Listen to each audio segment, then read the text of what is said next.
I first saw Prabhupada in the summer of 1966. My roommate, which was Howard Wheeler, Hayagriva, later, was walking on 2nd Avenue, or walking to 2nd Avenue, and he ran into Prabhupada on the street around Bowery. And Hayagriva recognized his pointed shoes and so forth and the dress as like a holy man. And he spoke to him. He says, "Oh, are you a holy man? Or are you from actually he said, "Are you from India?"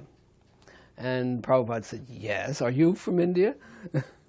And Howard said, "No, but I just came back. My roommate and I, we took a trip to India." And then Prabhupada told him that he was holding classes on 2nd Avenue, 26 2nd Avenue, and invited him to come and bring his friends. So Hayagriva came back and told me, and we decided to go and check it out. So that next Wednesday or Friday night, whatever it was, we went to the 26th 2nd Avenue storefront, and that's the first place I saw Prabhupada. He came through that door and sat down. I was going to say on the raised platform, but there was no raised platform at that stage. He just sat down on the floor. I was initiated along with Brahmananda, one or two others, on Radhastami. It was not the first initiation, it was the second initiation. The first initiation was on Janmashtami, and I was not there because I was locked up in Bellevue. I was trying to do something for Prabhupada by getting him some income. I told him, well, a lot of my friends are collecting money from welfare. They just tell them they're not able to work. They're mentally having difficulty. So I went up to Bellevue. The difference was I didn't look exactly like a hippie. I had a shaved head and a sika and wore a dhoti, and they took one look at me in Bellevue and they said, "Oh, just sign here." They locked me up. Prabhupada, I used to talk to Prabhupada on the phone every day, and once he said, "I'm simply crying to Krishna, how have I lost this boy?" Prabhupada was so loving. But at any rate, by the grace of Allen Ginsberg, we got out. And actually, that's not true either. Allen Ginsberg sent us another psychiatrist, a big known psychiatrist. He said there was nothing wrong with me, that I was simply practicing Vaishnavism, religious sect of India. But that the doctors at Bellevue wouldn't accept that. So I said, what do I have to do to get out of here? They said, well, best chance of getting out of here is get your family to sign you out. So I called up my family and I said, look, I've seen the light. I want to be a Christian. Just get me out of here. So they came and signed me out. And at the first light, I jumped out of the car. Ran back to Prabhupada. How did he greet you when you... Oh, he got up and put his arms around me, and he was very affectionate. When I met Prabhupada in Calcutta,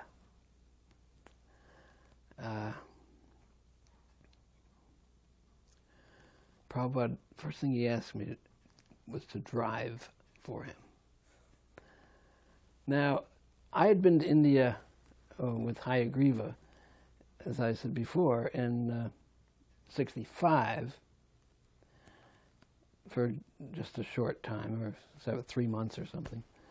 And Hayagriva and I used to sit up on the roof and look down at all the cars and laugh and say, well, there's one thing I'd never do, is drive in India. It was like the height of a circus. It was not for a Westerner. And the first thing Prabhupada said when I got there was, "I'd like you to drive for me." All right, Prabhupada, whatever you want. And what did he want me to drive? A great big old Chrysler. About 25 feet long or something. So anyway, I was driving him around Calcutta in this old Chrysler. And he told me, "Go down this way." So we went down this way, and I noticed that all the cars were going the other direction. I said, "Prabhupada, I think this is a one-way." I said, "It's all right." We kept going, and at the end of the street was a policeman. The policeman said, "Stop." Held up his hand. And then when the policeman came over and saw Prabhupada, he said, "Oh, I'm sorry." Gave him right away.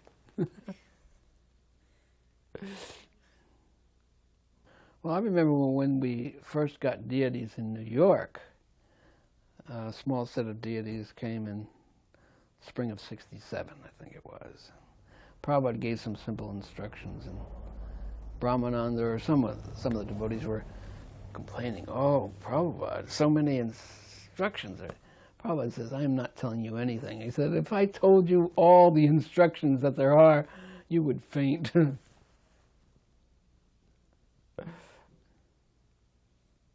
We got our first beads at a head shop. They were big wooden beads. And, Prabhupada said, "They're very nice." I said, "They're not Tulsi, Prabhupada." Prabhupada said, "They're better than Tulsi when I chant on them." Yeah, he told us that if you brush your teeth with mustard seed oil and salt, you won't get cavities. And even if you have a bad tooth, you brush it with mustard seed oil and salt, and the worm will come out and be the end of it. Coming from the airport, there was a sign along the road that said, "Detour, temporary inconvenience, permanent improvement." Prabhupada laughed and said, "All we ever see is the temporary inconvenience. There is no permanent improvement in this world." Oh, well, there was this one boy named Stradish. He would love to eat chapatis. And then somebody got the idea, or they claimed they heard it from Prabhupada, that one should only eat 2 or 3 chapatis. So they told Stradish, and he nearly went crazy. He went to Prabhupada. He said, "What is this 2 or 3 chapatis?" Prabhupada said, "You can eat 20 or 30 chapatis. That's all right."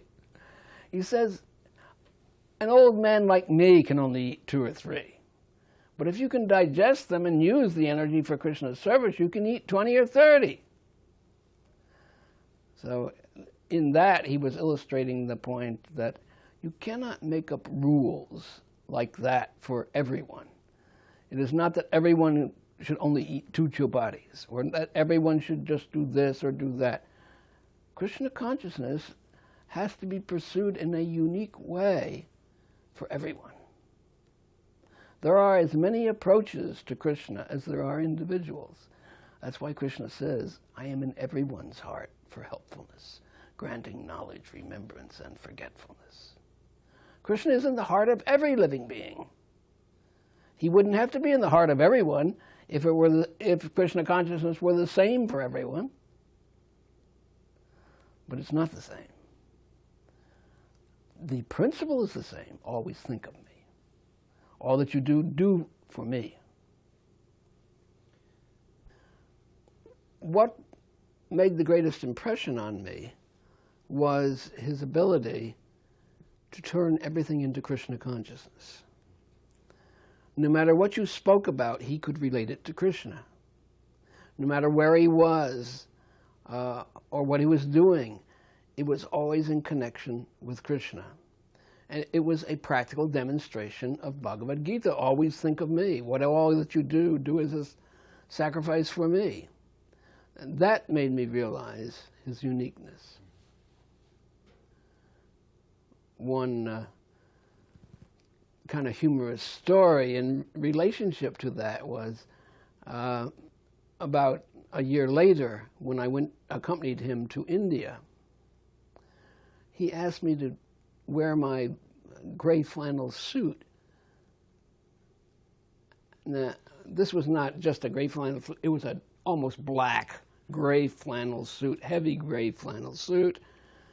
And we went to India in July. When I got off the airplane in Delhi, it was like being hit by a ton of bricks. The air was so heavy, hot. And here I was in a gray flannel suit. And not only did he have me wear it on the airplane, but there in India, when any time we went to visit an ashram or his godbrother or something, he would say, "Wear your suit." I mean, he had no consideration that this would be very uncomfortable. It was simply that it was advantageous for Krishna. And he's right in that way. We should overlook bodily comfort and discomfort in order to serve Krishna. That is our only criteria for anything. How does it serve Krishna? When I accepted sannyas, I got a danda, of course, and Prabhupada said, "You are now Tridandi Goswami, Kirtanananda Swami." And Tridandi, we are Tridandi sannyasis. And that means 3. But I said, "Prabhupada, there are 4. There are 4 rods in here. What's the 4th one?" Prabhupada scratched his head and said, "I'll have to consult higher authority." So in a day or so he came back and said, the 3 stand for body, mind, and soul. And the 4th is jiva. We add an extra for jiva because jiva is always distinct. We never merge. So he was always fighting the Mayavads.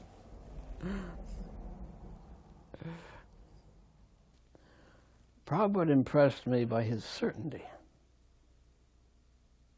Prabhupada didn't say, "I think," or "maybe it's like this," or "probably this." And Prabhupada was never like that. Prabhupada, it's this, and it's this.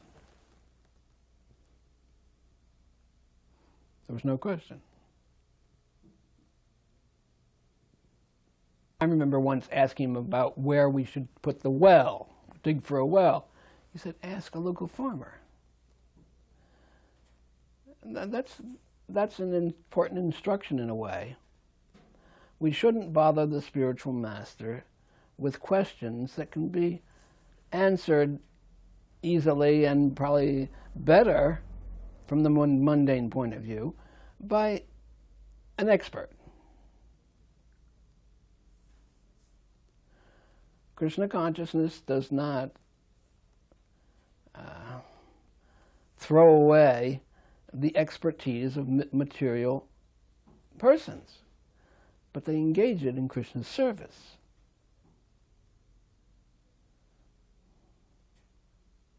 So he taught us that from the very beginning.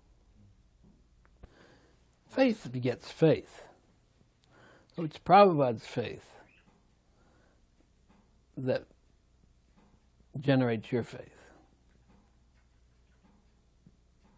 And similarly, if you have faith, you can become a preacher. If you don't have faith, you can't be a good preacher. You can only convince people when you're convinced.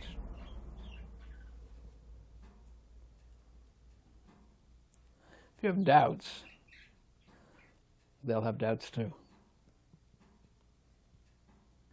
Well, of course, the greatest example of his compassion was that he left Vrindavan in his old age to come to the hell of New York just to bring us Krishna consciousness. That's compassion. Je anilo premadana